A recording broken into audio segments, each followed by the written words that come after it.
Here's your latest update from the 11 Alive Storm Trackers. I'm meteorologist Samantha Moore, and we're looking at hot and dry weather for the most part the next few days, and that's because we are on the dry side of the storm. And what that means is we have high pressure that's sinking, high pressure in the upper levels of the atmosphere that's sinking down on the western side of powerful Hurricane Dorian.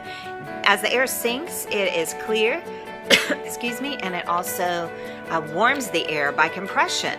So we are on the hot, dry side meanwhile, and we are still watching the impacts of Hurricane Dorian, a powerful storm here along the coast of Florida, not too far from Fort Pierce, right around 70 miles or so east is the eye wall from Fort Pierce, Florida. Of course, that's right along Florida's Space Coast. So it's just going to fringe the east coast here, bringing in some heavy rain at times. Tropical storm force winds certainly possible here. You can see those. We're seeing them as the storm moves very slowly to the north. This has been a slow mover, and that's been part of the problem the whole time with this catastrophic Hurricane Dorian.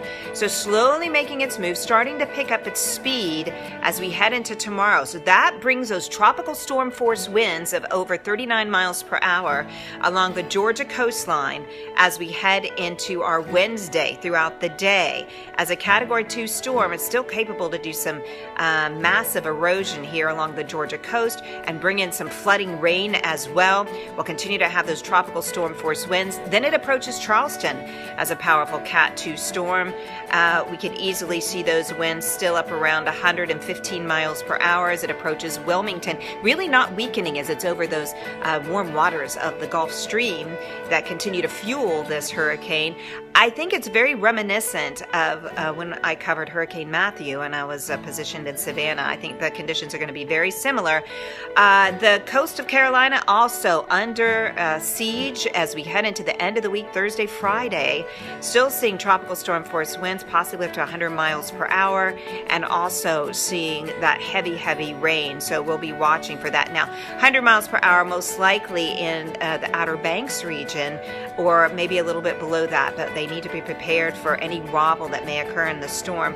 Then it appears that it will continue along its path late Friday into the weekend, so hopefully not stalling out and dumping incredibly dangerous rains over the Carolinas. They're going to see a lot of rain, but hopefully not stalling out, because of course that would make things a whole lot worse. So we're still expecting to see maybe 4 inches of rain along the extreme east coast of the Space Coast of Florida, on up into the Georgia coastline. Savannah could easily end up seeing 4 or 5 inches of rain as it dumps on them, those tropical storm force winds. Also into the Carolinas, where they will get hit hard from Charleston over into Wilmington and along the Cape, where they could see those flooding rains as well. So we're going to be watching for that impact. So meanwhile, our forecast, as I said, we're on the dry side of the storm. Frontal system moves through, pushing or helping to aid our Hurricane Dorian along its way. It's a weak front.